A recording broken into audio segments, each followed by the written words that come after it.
کبھی ایسا محسوس ہوا ہے کہ پورا دن بھاگ دوڑ میں گزر گیا، بہت مصروف رہے، لیکن جب دن ختم ہوا تو لگا ارے اصل کام تو رہ ہی گیا۔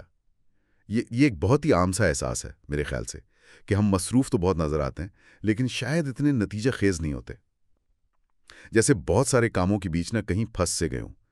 آج نہ ہم ایک ایسے طریقے پر بات کرتے ہیں، ایک فریم ورک سمجھ لیں، کاموں کو ترتیب دینے میں، ترجیح دینے میں بہت مدد کرتا ہے۔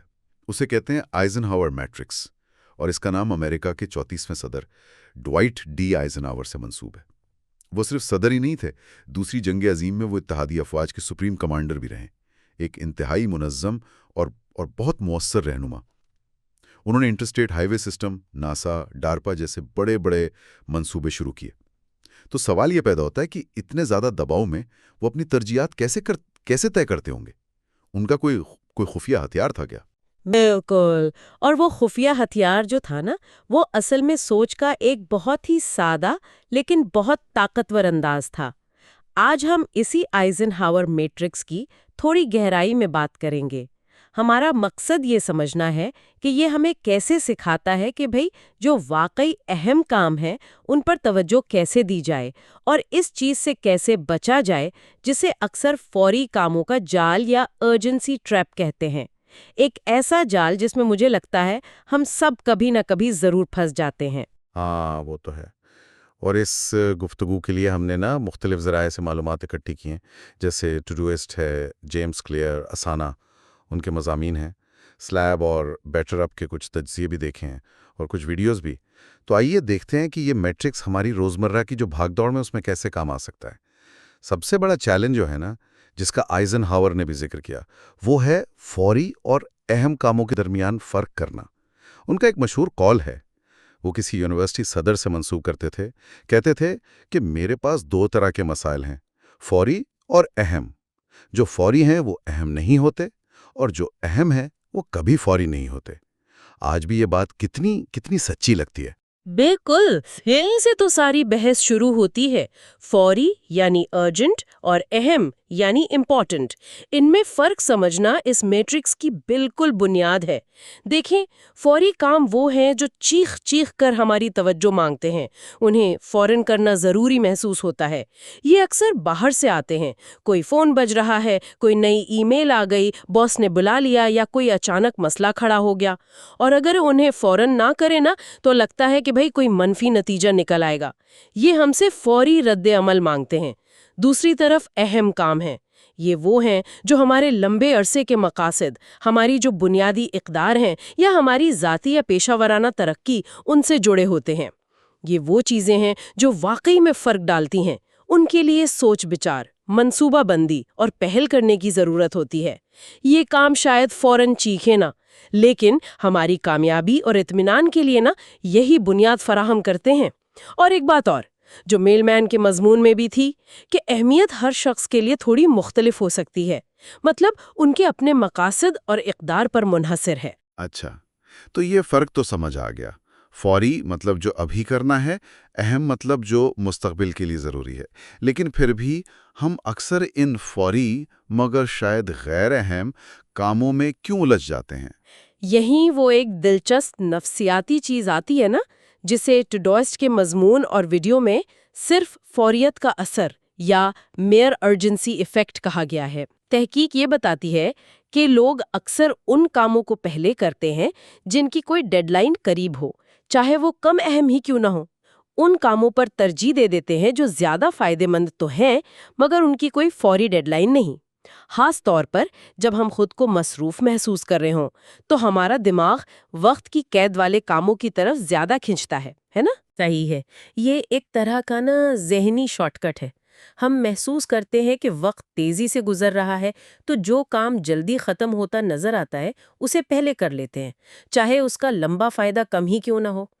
لیکن ٹوڈوئسٹ کی تحقیق میں ایک اچھی خبر بھی ہے، وہ یہ کہ اگر ہم ایک لمحے کے لیے رک کر اپنے فیصلوں کے طویل مدتی نتائج پر غور کریں، یعنی یہ سوچیں کہ اس کام کو کرنے یا نہ کرنے کا اصل اثر کیا ہوگا، تو ہم اس صرف فوریت کے اثر کو کم کر سکتے ہیں اور زیادہ سمجھداری سے فیصلے کر سکتے ہیں۔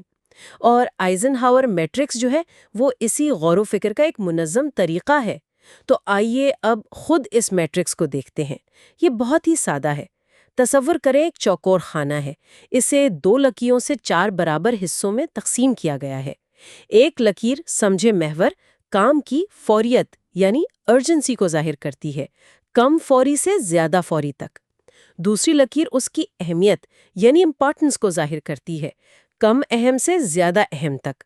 تو اس طرح ہمارا ہر کام ان 4 خانوں میں سے کسی ایک میں آ جاتا ہے۔ یہ دلچسپ بات ہے کہ آئزن ہاور نے شاید خود یہ میٹرکس اس طرح کاغذ پر نہیں بنایا تھا، لیکن ان کے فیصلوں میں یہ سوچ صاف نظر آتی تھی۔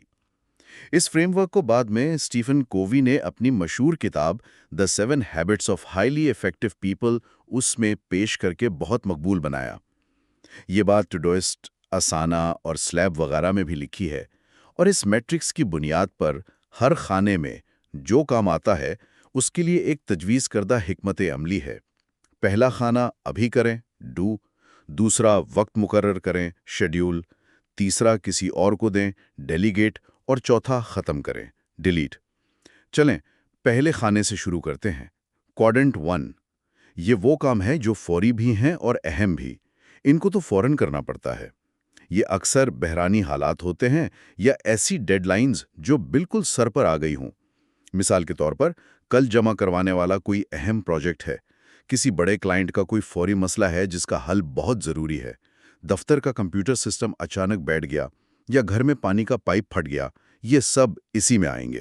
بالکل، یہ زندگی کا حصہ ہیں، ان سے مکمل طور پر بچا نہیں جا سکتا۔ لیکن جیسا کہ ٹوڈوئسٹ اور بیٹر اپ میں بھی ذکر ہے، اگر کوئی اپنا زیادہ تر وقت اسی پہلے خانے میں گزار رہا ہے نا، تو نتیجہ کیا ہوتا ہے؟ شدید تناؤ، تھکن، برن آؤٹ جسے کہتے ہیں، اور یہ مستقل احساس کہ آپ ہمیشہ آگ بجھانے میں لگے ہوئے ہیں۔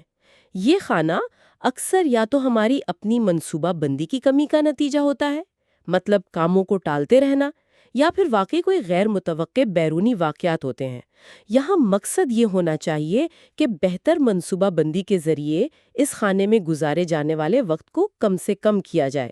اور وہ بہتر منصوبہ بندی کہاں ہوتی ہے؟ دوسرے خانے میں نہیں، اسٹیون کووی اسے معیار کا خانہ، کوادرنٹ آف کوالٹی کہتے ہیں، اور ٹوڈوئسٹ اور سلیب جیسے ذرائع اسے میٹرکس کا سنہری مقام یا سویٹ اسپاٹ قرار دیتے ہیں۔ یہی وہ جگہ ہے جہاں اصل ترقی ہوتی ہے۔ یہ وہ سرگرمیاں ہیں جو ہمارے طویل مدتی مقاصد، ہماری اقدار، ہماری ذاتی اور پیشہ ورانہ نشوونما، تعلقات کو مضبوط کرنے اور مستقبل کے مسائل سے بچاؤ میں مددگار ثابت ہوتی ہیں۔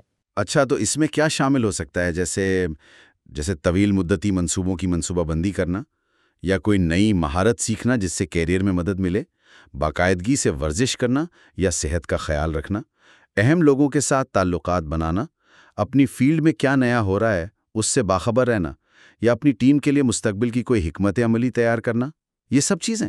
بالکل، یہی سب، یہ وہ کام ہیں جن کے لیے پہل قدمی اور منصوبہ بندی کی ضرورت ہوتی ہے۔ چونکہ یہ فوری نہیں لگتے نا، اس لیے انہیں ٹالنا بہت آسان ہوتا ہے۔ چلو کل کر لیں گے، پرسوں کر لیں گے۔ ہاں، یہ تو ہوتا ہے۔ لیکن یہی وہ کام ہے جو حقیقی اطمینان دیتے ہیں، اور جیسا کہ آپ نے بھی اشارہ کیا، یہ مستقبل میں پہلے خانے کے بحرانوں کو کم کرتے ہیں۔ سلیب اور میل مین کے ذرائع بتاتے ہیں کہ کووی نے اسی بات پر زور دیا کہ ہمیں اپنی زندگی کو دوسرے خانے کی سرگرمیوں کے گرد منظم کرنے کی کوشش کرنی چاہیے۔ مثال کے طور پر اگر آپ باقاعدگی سے اپنی صحت کا خیال رکھتی ہیں، یہ Q2 کام ہے، تو اچانک کسی بڑی بیماری کا شکار ہونے کا امکان کم ہو جاتا ہے، جو Q1 بحران بن سکتا ہے۔ اسی طرح اگر آپ پروجیکٹ کی منصوبہ بندی پہلے سے کر لیتے ہیں، Q2، تو آخری وقت کی بھاگ دوڑ Q1 سے بچ جاتے ہیں۔ یہ تو بہت ہی اہم نکتہ ہے۔ مطلب Q2 میں وقت لگانا دراصل Q1 کو چھوٹا کرنے کی سرمایہ کاری ہے، ایک طرح سے انویسٹمنٹ ہے۔